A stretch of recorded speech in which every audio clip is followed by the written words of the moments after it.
¿Cuáles son tus orígenes familiares? Bueno, mi padre fue un gran bioquímico, un gran luchador, eh, fue creador de la Sociedad Bioquímica Argentina y bueno, tuvo la suerte de vivir la época en la cual no había tantos intereses económicos. Eh, entonces, bueno, fue un gran luchador gremial por la profesión de bioquímico, creó el Colegio Bioquímico de la provincia de Buenos Aires, y él, su gran amor era el hospital. Eh, era jefe de servicio de laboratorio del Hospital de Morón, y el laboratorio era así chiquito como esto, y bueno, lo convirtió en un laboratorio grande y como no había plata, como nunca hay plata en los hospitales, organizaba kermeses donde iban mis primos, ahí nació un conjunto folclórico que se llama Los Artilleros, que son todos primos, entonces los hacía ir a cantar a mis primos para juntar plata para fortalecer el servicio de laboratorio. Y yo trabajé con mi padre, le dije un día quiero trabajar con vos en tu laboratorio, y me dijo, bueno, no, primero hay que ir al hospital, primero hay que trabajar gratis para el hospital. Y vas a empezar, como todos los empleados, por las orinas. O vos te pensás que sos la hija del jefe y vas a agarrar el microscopio. Entonces me llevaba al hospital a las 7 de la mañana, gratis trabajaba yo, por supuesto.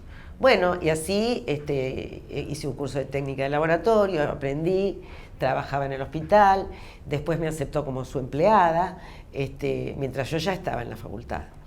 Mi mamá, maestra de la escuela pública, también una gran trabajadora, una gran admiradora de la educación pública. Me acuerdo que para los feriados íbamos a la Plaza de Morón, ella se iba a la peluquería y se hacía el peinado con spray y con su guardapolvo impecable. Bueno, y después fue directora de una escuela nocturna en Morón. Así que bueno, fui criada en ese servicio a la comunidad. Después tengo una hermana que es médica, que trabaja bueno, en la Universidad de Morón, y una influencia muy importante para mi crecimiento fue mi abuela, la mamá de mi mamá. Ella fue la que, bueno, siempre quería, me empujaba mucho para estudiar. De hecho, yo cuando estaba en la facultad, en aquellos años difíciles, pasé algunos años viviendo en su casa. Yo entré a la facultad en el 76.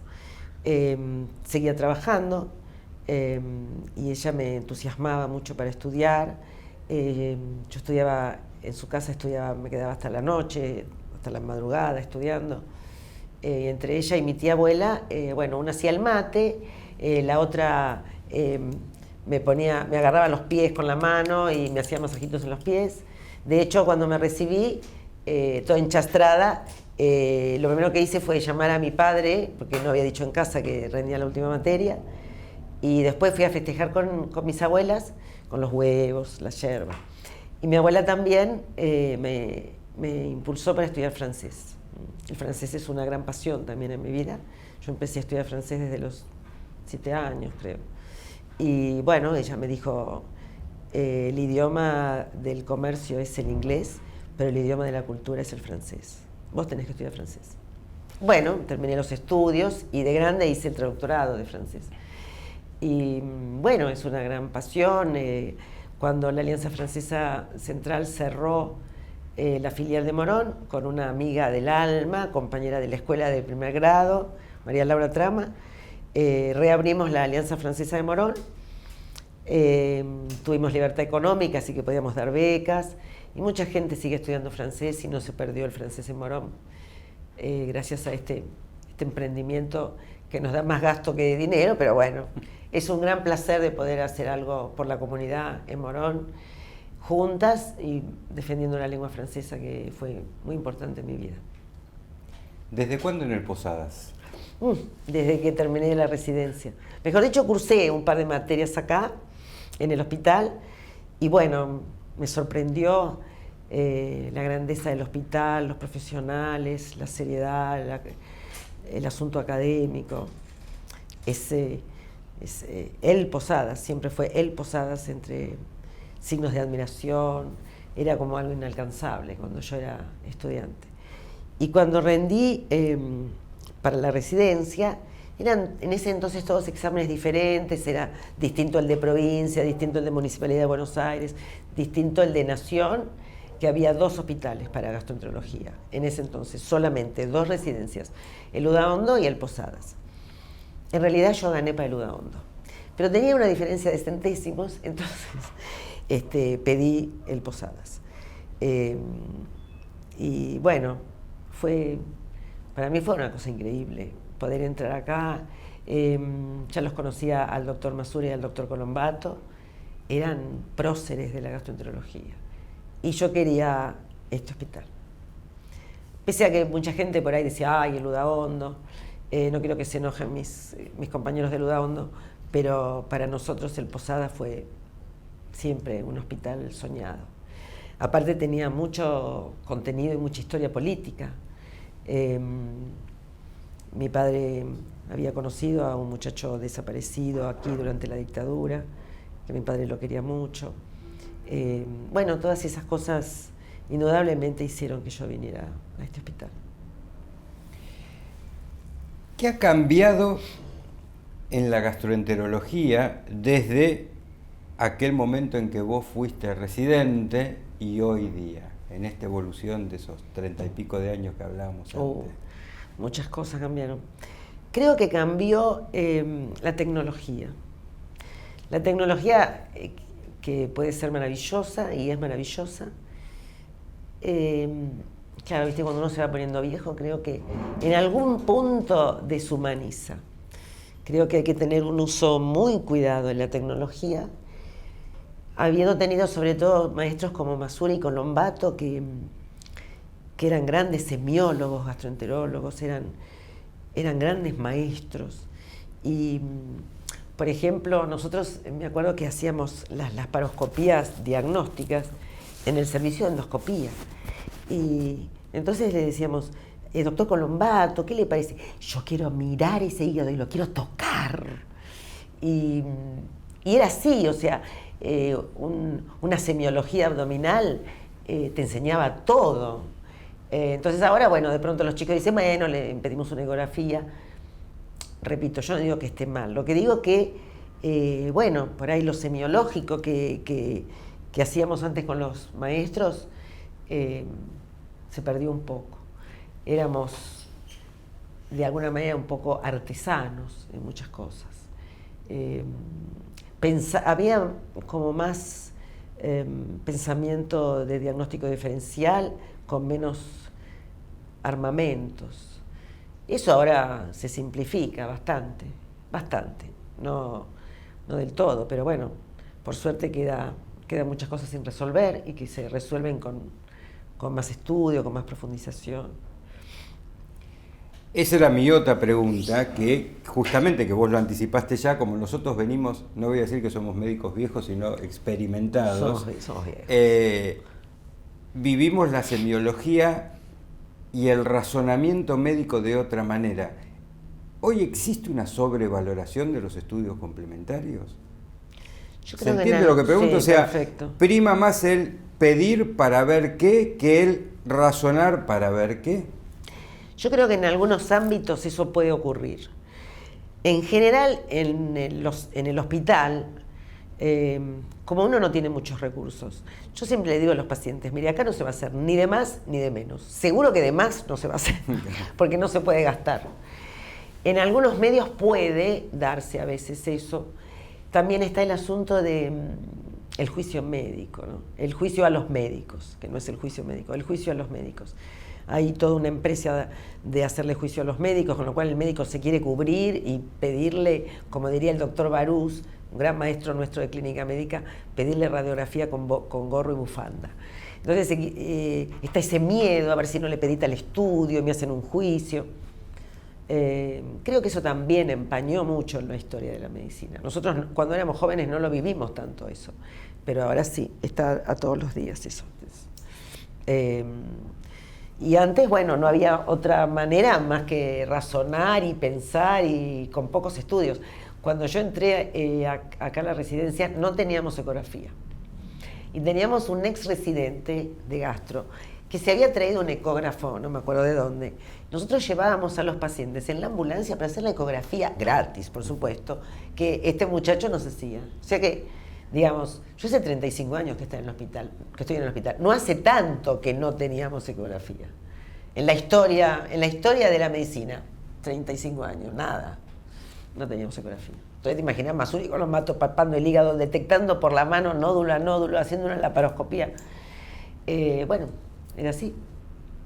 Yo me acuerdo que cuando hice mi primera formación en Francia, viniendo del hospital, en donde se reesterilizaban los guantes, no teníamos por ahí sonda nasogástrica y hacíamos una sonda nasogástrica con una tubuladura, la perforábamos, le pasábamos un fósforo para redondearla. Bueno, entonces los viernes en Toulouse nos reuníamos con los residentes y entonces dábamos una clase de manualidades. Por ejemplo, cómo reesterilizar los guantes, cómo hacer una sonda nasogástrica. Y bueno, nos divertíamos mucho y ellos también se divertían. Y bueno, ellos me enseñaban algo del primer mundo y yo les enseñaba algo del tercero. Del tercero, claro. Era un intercambio justo. Era muy, muy divertido, sí. ¿Cómo está estructurado tu servicio? Bueno, el servicio siempre comprendió 2 secciones, la sección de hígado, vías biliares y páncreas y la sección de tubo digestivo. La sección de hígado, vías biliares y páncreas hoy en día ya merece ser una especialidad. Yo creo que la hepatología no es la misma hepatología que nosotros aprendimos, de hecho está considerada como una especialidad. Bueno, aquí está el doctor Facio, que es un excelente hepatólogo con su equipo, y en hígado, vías biliares, en vías biliares y páncreas, hasta hace poquito estaba la doctora Gutiérrez, también una especialista en páncreas, y las doctoras Marchi y la doctora Perna, que trabajan en páncreas. El tubo digestivo es muy largo, es decir, que tenemos esófago, estómago, intestino delgado, colon. Y bueno, y tenemos un laboratorio de gastroenterología en donde hacemos los estudios específicos para esófago, motilidad, es decir, videodeglución, manometría, los estudios de manometría anorrectal, y después todo lo que es los estudios de ecografía también, tenemos un ecógrafo con Doppler, también ahí hacemos las biopsias hepáticas bajo ecografía. Y en el tubo digestivo tenemos todo lo que es enfermedad esofágica, todo lo que es enfermedad gástrica, las enfermedades de mala absorción, enfermedad celíaca, que ha crecido un montón, y en enfermedades intestinales, las enfermedades inflamatorias intestinales que han crecido muchísimo en el servicio, muchísimo, y la patología periorificial, que también ha crecido mucho. O sea que es un servicio que tiene muchas subespecialidades de alguna manera, muchas prácticas, muchas consultas. Bueno, se fue complejizando, a medida que pasó el tiempo se fue complejizando y cada vez más. ¿Qué cantidad de consultas tienen en el año y cuáles son las patologías más frecuentes que ven en este ámbito? El año pasado en total creo que fueron como 13.000 consultas. Y patologías frecuentes, digamos, se divide grandemente en lo que es hepatología, o sea, todo lo que es enfermedades hepáticas más frecuentes, como pueden ser las hepatitis, que ya son un capítulo enorme, la cirrosis de todas las causas, las enfermedades autoinmunes, y después todo lo que es vía biliar y páncreas, que también ha crecido muchísimo, todo lo que es enfermedades biliares, enfermedades pancreáticas, pancreatitis aguda, que la ven un poco más los clínicos, internistas, cirujanos, las pancreatitis crónicas, la calidad de vida en esos pacientes que tienen pancreatitis crónica. Y bueno, y lo de tubo digestivo ha crecido en forma exponencial. Creo que, bueno, en los últimos 10 años se ha consolidado bien el consultorio de enfermedad celíaca y el consultorio de enfermedad inflamatoria y el consultorio de enfermedad periorificial. Y bueno, enfermedad celíaca, actualmente activos debe haber más de 700 pacientes, porque también contamos con las derivaciones de pediatría. O sea, pediatría en el hospital fue el primer servicio del país, fue la escuela de gastroenterología pediátrica con el doctor Tocalino, y estoy diciendo bien, bueno, me parece que sí, y gastroenterología pediátrica es fuertísimo. La Escuela de Gastroenterología Pediátrica se creó en el Posadas. Entonces ellos, que fueron los primeros que diagnosticaron la enfermedad celíaca en los chicos, ahora que el servicio está muy consolidado, mandan, bueno. Y bueno, por suerte tenemos una buena... creo que ofrecemos una buena respuesta. El laboratorio del hospital es de muy alta calidad. Y tenemos marcadores para enfermedad celíaca muy confiables. Así que cada vez generamos más trabajo. Las enfermedades inflamatorias también. Hay mucha enfermedad inflamatoria, hay pocos centros en provincia. Bueno, recibimos muchos pacientes y bueno, ahí trabajamos. Todo lo que es enfermedad periorificial, la pesquisa de cáncer anal intraepitelial en pacientes HIV, trabajamos mucho con pacientes HIV.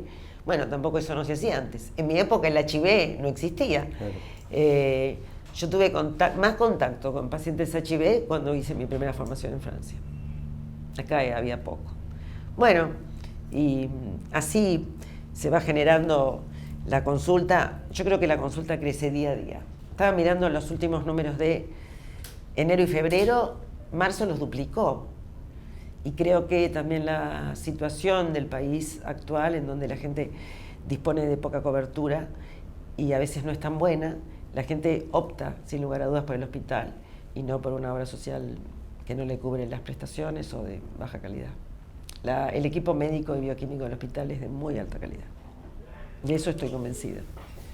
Con respecto a lo que estuviste diciendo de la enfermedad celíaca, la entrevista no solamente la van a ver los colegas especialistas, sino muchísimos médicos generales. ¿Qué le dirías a un médico general? Porque viste que uno, cuando se enfrenta a una sospecha de enfermedad celíaca, siempre espera el síntoma florido, y cuando uno se pone a leer un poquito, vos ves que hay un tercio que tiene ese síntoma florido, hay un tercio que tiene cambios atípicos y hay un tercio que tiene cambios en la mucosa nada más. Sí. Entonces, ¿qué le diría al médico general para que justamente pueda tener esa pesquisa y ese paciente llegue a ustedes? Bueno, eso, vos sabés que es muy gracioso porque los alumnos que vienen de Francia, ellos se admiran de la cantidad de pacientes celíacos que tenemos. Y es probable que la manifestación en Francia sea, por ejemplo, la alergia, y nosotros tengamos más enfermedad celíaca. Ellos dicen igual que la buscan menos. Solamente un tercio de los pacientes un 30% van a tener manifestaciones. Si uno espera que el paciente tenga desnutrición, diarrea, síndrome de mala absorción, perdimos el tren. Por ejemplo, una paciente joven que tenga una anemia de causa inexplicada, sacándolo ginecológico, una paciente que tenga alteraciones del metabolismo fosfocálcico, pacientes que tengan alteraciones en relación con la tiroides, enfermedades autoinmunes, trastornos de la calcificación, poca talla, antecedente de menarca tardía o infertilidad. Lamentablemente seguimos viendo casos de mujeres que no pueden tener hijos y que les hacen todos los estudios ginecológicos y nadie le ha pedido un diagnóstico de enfermedad celíaca. Bueno, hay que pensarlo, o sea, hay que tenerlo en cuenta y realmente los anticuerpos son muy fáciles de hacer. O sea, digo, no es que hay que mandar al exterior, están al alcance de todos, medio hospitalario, en capital, en provincia, nosotros lo hacemos, todo es gratuito en el hospital, de más está decirlo, y eso hay que pensarlo. Hay que pensarlo porque es muy frecuente. La menarca tardía, o sea, la primera menstruación, salvo que esté igual influenciada por un antecedente de la mamá, que también la mamá tuvo una menarca tardía, que también puede ser celíaca, pero ante una menarca tardía sola en una familia uno tiene que pensar como primer síntoma eso. ¿Qué ha cambiado? Vos viste que cuando apareció el descubrimiento del Helicobacter pylori fue una revolución y como que tocábamos el cielo con las manos porque dijimos, ya está. Después empezaron a haber dudas, ¿cómo se está manejando hoy? Porque viste que hay algunos que dicen de tratarlo, hay otros que dicen de no tratarlo, hay otros que dicen que hay que tratarlo siempre porque degenera en otras patologías. ¿Cuál es la postura que tienen ustedes con respecto a...? Bueno, en realidad las normas dicen que habría que tratarlo siempre. Yo lo que digo es que a veces, que siempre el médico debe situarse en la posición social de ese paciente. Lamentablemente, yo me acuerdo una señora que vi hace mucho tiempo, no tanto, que la señora tenía Helicobacter pylori, era empleada doméstica, en negro, por supuesto. Entonces, en el auge del Helicobacter, ella tenía que comprarse los antibióticos, porque no siempre están en el hospital los antibióticos, ¿no? Muchas veces no están. Entonces la señora tenía que trabajar en otra casa, como empleada doméstica, para poder comprarse los antibióticos. Creo que eso es una contraindicación social, ¿no? Entonces, la paciente no se va a morir porque no se trata de Helicobacter pylori. Quiero decir con esto, el médico, como diría Virchow, hace apenas más de 200 años, el médico es un agente social. El médico debe ocuparse de la enfermedad y del entorno social de ese paciente. Si ese paciente tiene Helicobacter pylori y debe tener que trabajar en una casa a la noche como empleada doméstica en negro para poder comprarse el antibiótico, tiene contraindicación absoluta de tratamiento. O sea, pongámonos en el marco social. Hay los que tratan solamente cuando hay lesión, hay los que tratan siempre. Las normas dicen que cuando está hay que tratarlo. Tiene más sangrado, más posibilidad de recidiva, posibilidad de metaplasia. Pero también está la posición que no se trata salvo que tenga lesión. Pero yo remarco eso, porque ese caso me quedó muy fijado en la memoria. La señora tenía que trabajar horas de más para poder pagarse el antibiótico. Yo que digo, uno cuando le pregunta al paciente, la primera pregunta que debe hacer en este medio es si sabe leer y escribir. Porque de pronto uno le da muchas recetas, digo porque a mí me pasó, ¿no? Después de escribir la receta número 5, la paciente me miraba y le digo, ¿qué pasa, María? Me acuerdo el nombre, María. Dice, es que yo sé cosechar algodón, sé arar, sé criar chancho, crié 14 hijos, sé hacer de todo menos leer. Entonces yo dije, qué sabia la señora, acá la persona que no sabe soy yo. Entonces creo que esa es la primera pregunta, ¿sabe leer y escribir? Y segundo, ¿cuál es su acceso a la salud? Porque de hecho no estamos brindando un buen acceso a la salud, no le estamos dando todos los remedios a los pacientes. Entonces eso lo tendremos que mejorar, no sé cómo, la verdad que no soy ministro de salud ni lo quiero ser, pero creo que hay que mejorar aún más el acceso a los medicamentos y el acceso a la salud. Y cada tratamiento debe ser pensado en función de ese paciente y de su medio social. Si no estamos encadenando al paciente a una salud que no es verdadera. No hacemos ciencia sino cientificismo. Claro. Y eso es terrible. Claro. Mario Testa decía eso. Una cosa es hacer ciencia y otra cosa es hacer cientificismo. Bueno, es lo que uno habla muchas veces, que nosotros leemos guías americanas y europeas para países de tercer mundo, claro, donde el 70% no se puede aplicar. Entonces siempre decimos, ¿por qué no hacemos guías para nosotros? ¿No? Aunque uno tenga como referencia las guías americanas y europeas. Sí, eso también, creo que hay también un defecto en la medicina de mirar siempre, que es un poco la característica de nuestro país, mirar siempre hacia el afuera. Creo que hay que mirar al afuera y usar lo que uno puede usar y que nos es útil y que es útil para el paciente. Repito, no hagamos ciencia y no cientificismo, eso es cientificismo. Dijiste hace un ratito que se había incrementado mucho la patología inflamatoria intestinal en estos últimos años. ¿Hay alguna causa conocida o sospecha de alguna causa? Justamente... Sé que vos hiciste o hacés patología inflamatoria intestinal hace muchos años, ¿no? Sí, bueno, no hace tanto, porque muchos años hice oncología digestiva. Yo cuando te conocí hacías oncología digestiva. Sí. Y en un momento de mi vida dije, siempre hice gastroenterología, hacía oncología digestiva, o sea, hice un fellow en oncología aquí para poder ser oncóloga digestiva, como en Francia. Y bueno, ya había transcurrido muchos años de mi vida y dije, bueno, ya no estoy para la oncología digestiva. Porque, viste, la gente piensa cuando uno ya más grande se acostumbra, pienso todo lo contrario, cuando uno más grande más llora con los pacientes, más comprende el dolor ajeno. Y ya no podía absorber a los pacientes porque yo lloraba con ellos, entonces no los ayudaba realmente. Y formé a una doctora muy, muy capaz, la doctora Merallo. Bueno, me costó mucho dejar la oncología digestiva porque había hecho muchos trabajos y mucho de mi trabajo personal estaba ahí, pero bueno, di un paso al costado y empecé con las inflamatorias. Y bueno, ahora justamente vino gente de investigación, estamos haciendo un estudio muy importante con el CONICET para ver cuánto es genético, cuánto es epigenético Hicimos un trabajo muy importante con el servicio de psiquiatría del hospital, como factor desencadenante.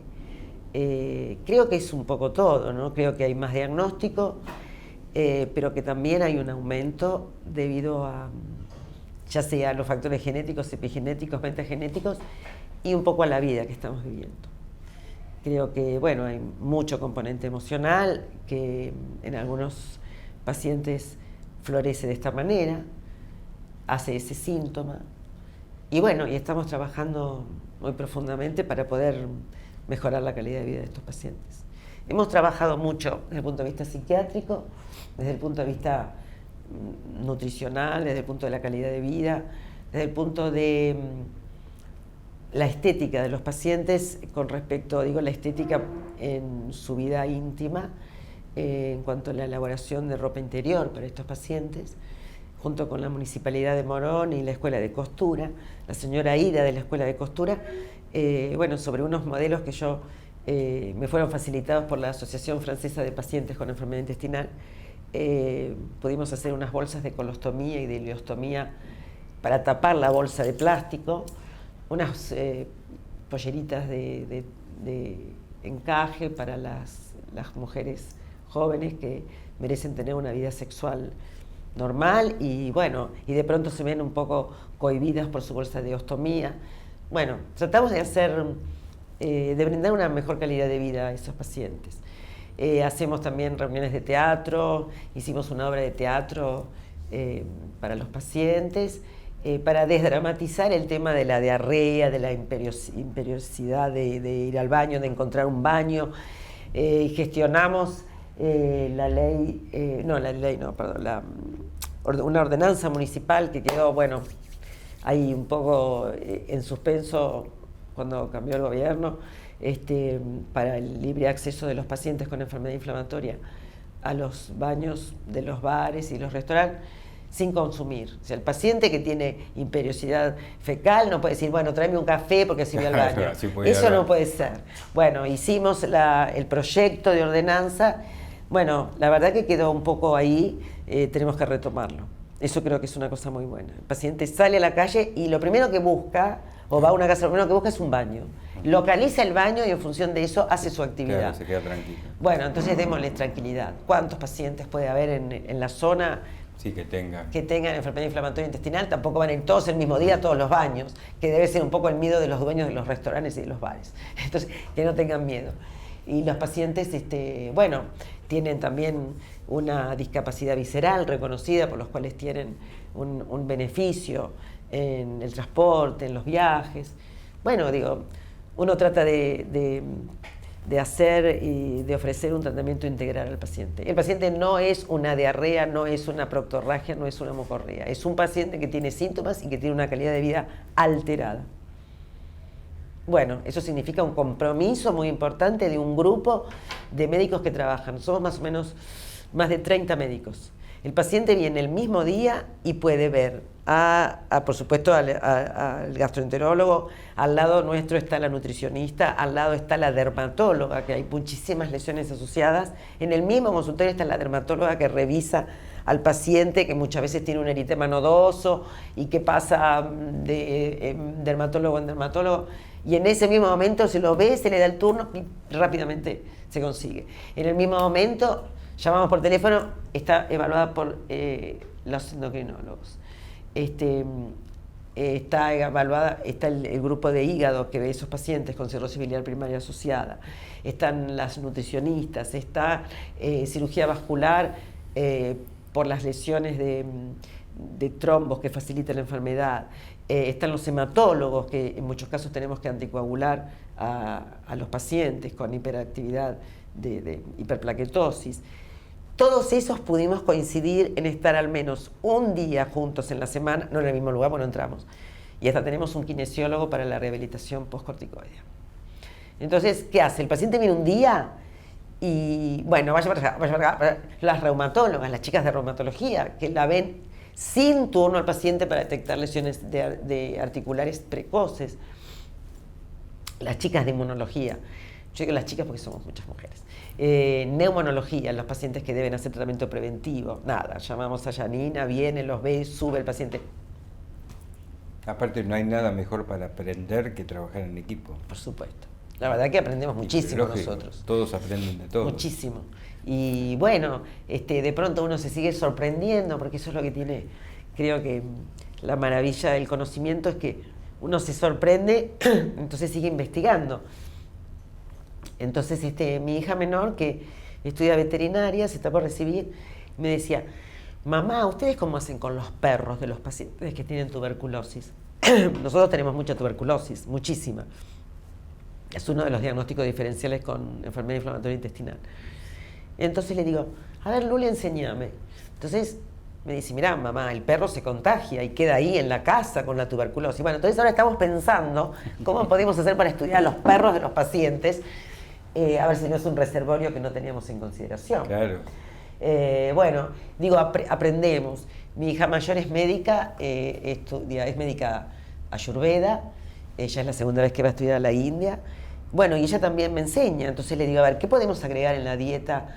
Estoy tratando de convencerla de que venga y que nos ayude, porque creo que uno tiene un tratamiento convencional y todos los tratamientos complementarios, no alternativos, complementarios son válidos. Todos son válidos. La respiración, la relajación, el yoga, el teatro, la meditación. Bueno, todo eso está científicamente comprobado. Exactamente. El efecto del yoga, de la relajación, todo eso está científicamente comprobado. Si vos lo que decís vos, complementario, no alternativo. No, complementario. Los pacientes, cuando veían que hicimos una obra de teatro que se llamaba Las 1001 noches sin dormir, en el baño. Entonces, nosotros tenemos acá en el hospital un grupo que se llama Arte y Salud, que somos unos locos que hacemos teatro para el hospital, abierto, por supuesto, luego del horario de trabajo, gratis, para que no piense nadie que nos pagan. También hacemos música y hacemos cosas para los pacientes. Hay una jornada y hay jornada de donación de sangre, se hace un sketch o una obrita de teatro para la donación.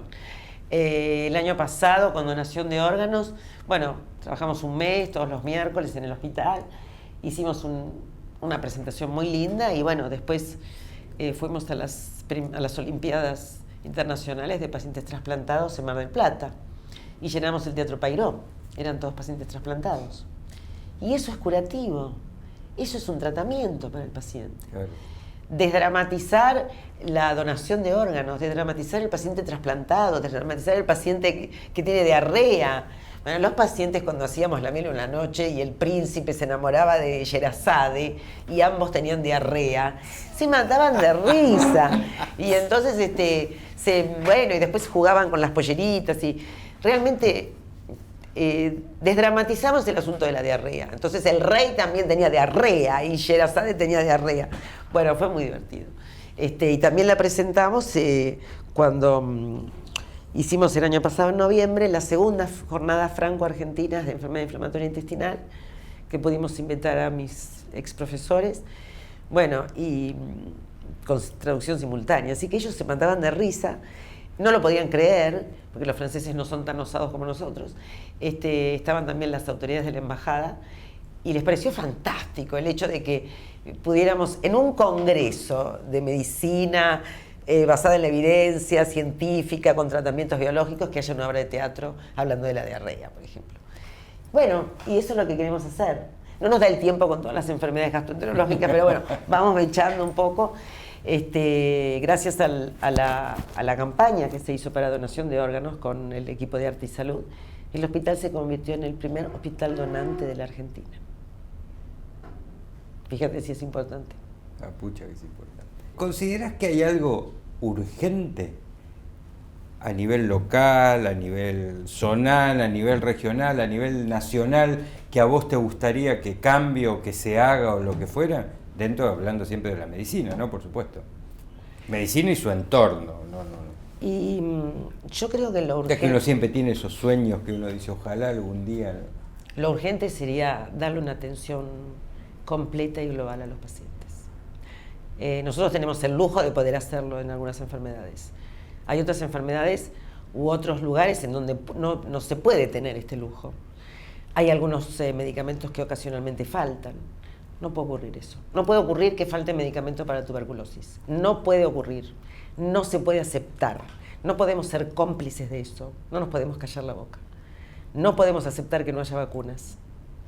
Sea el gobierno que sea el país que sea, el paciente no se lo merece. La salud es un derecho y cualquiera sea el gobierno que sea, no puede faltar atención médica, no puede faltar salud, no puede faltar educación, no puede faltar. Y eso es una cosa que a mí me entristece mucho cuando ocurre eso. La verdad, me hace muy mal. Hasta hace poco ha faltado medicación para la tuberculosis. Eso no puede ocurrir más. Entonces, si nosotros queremos darle a nuestros ciudadanos, al ser humano que vive en cada país, no puede faltar la salud. Y la salud tiene que ser global. O sea, no es darle una medicación, es atender al paciente, dedicarle tiempo al paciente, poner lo mejor para el paciente. Hay una opción siempre, trabajar en lo privado, trabajar en lo público. No quiere decir que lo público sea mejor que lo privado, ni lo privado mejor que lo público. Son opciones. Hay médicos que somos defensores acérrimos de lo público y que nos dedicamos muy poco a lo privado. Estará bien o estará mal. Y hay gente que ama lo privado y no le gusta lo público. Está bien, son posiciones. Pero sobre todo aquellos pacientes que no tienen ninguna cobertura social. El Estado es responsable de la salud de esos pacientes. No puede ser un beneficio, no, es un derecho. El paciente puede decir gracias si tiene ganas, es un derecho, no debe agradecer como si fuera una dádiva. El paciente tiene derecho a la salud, es un derecho. Como los niños tienen derecho a la salud, a la educación, a un crecimiento, a una contención familiar y a la protección. Creo que eso sería mi sueño. Y una salud, una medicina social, una medicina social apropiada. Creo que la medicina debe ser, como te dije antes, una medicina abierta y sumergida en lo social de cada persona. No podemos tratar al paciente fuera del entorno social. No sirve. Y a veces pasa eso. A veces los médicos nos olvidamos un poco de lo social. Hacemos una receta, no lo miramos, no lo abrazamos, no le tocamos la mano. Uno de los puntos que admira mucho a los estudiantes franceses es que nosotros a los pacientes le damos besos, sabemos sus nombres de pila, le preguntamos cómo está el marido, son pacientes crónicos. Preparamos las galletitas para celíacos en el consultorio de celíacos, tomamos mate en el consultorio multidisciplinario. Eso los admira a los estudiantes franceses. Admira que preparemos los pacientes para morir en su casa, con el servicio de cuidados paliativos, que es excelente, a cargo... Sí, con Ruth. Ruth hace la parte de pediatría. Después Panta, nuestro querido Panta, todos lo conocen como Panta, así que no importa si damos el nombre correcto, que hace paliativos en adultos, tiene un grupo de 20 personas, y preparar al paciente, bueno, yo que trabajé mucho en oncología, preparar al paciente para que se muera en su casa, sobre su cama, y si es posible con las botas puestas, es una cosa que decía un gran cuidador, ¿no? Es muy importante. Entonces, darle eso al paciente, eso que pueda... Eso es muerte digna. Eso es una muerte digna. No hay que confundirse. Eso es muerte digna. Que el paciente se despida de nosotros y que diga, bueno, después le vamos a mandar al médico, porque hay médicos del hospital que van a domicilio gratuitamente, o viene la familia, los instruimos, y eso es una cosa que se hace en pocos lugares del mundo. Sobre todo, y nosotros no tenemos mucha plata para hacerlo eso, la verdad que administramos pobreza. No es que el hospital tiene tanto medio, no sé si se enojarán las autoridades. Hay cosas que faltan, nos gustaría tener más cosas, bueno, darle más cosas a los pacientes. Nos gustaría darle todos los remedios. Antes, por ahí, como el hospital tiene farmacia, hay épocas en que le damos todos los remedios y hay épocas que no. Bueno, tendría que estar siempre en los remedios, no podría faltar ninguna medicación, no puede faltar ninguna vacuna, no puede existir la diferencia. No puede haber un tratamiento para ricos y para pobres. Todos tenemos derecho a la salud. El que tiene obra social, bárbaro, lo felicito. Y el que no la tiene, merece aún más que eso. Así que, bueno, que los ministros piensen y que sea una reflexión también de los médicos. Si el médico no pelea, El paciente solo no puede. Entonces, hay que apoyar a los pacientes para que exijan el derecho a la salud, cueste lo que cueste, porque el paciente está primero y hay que ponerse en el lugar del otro. Si uno tiene un familiar enfermo, un hijo enfermo, no iría a pelear por su medicación. No puede ser que haya obras sociales que hace 3 meses no entreguen bolsa de colostomía. Eso no puede ser, no puede existir. Entonces, no hay lugar para la discusión ahí. Porque un paciente tiene una colostomía porque ha sufrido una enfermedad oncológica o crónica y hay que vivir con esa colostomía. Ahora, si encima vos le sacás la bolsita, a ver, ¿qué más? Claro. Me parece que en ese sentido la salud pública debe ajustarse y debe hacer una gran reflexión de lo que le está brindando y lo que no le está brindando a los pacientes. Muchas gracias. Gracias a ustedes.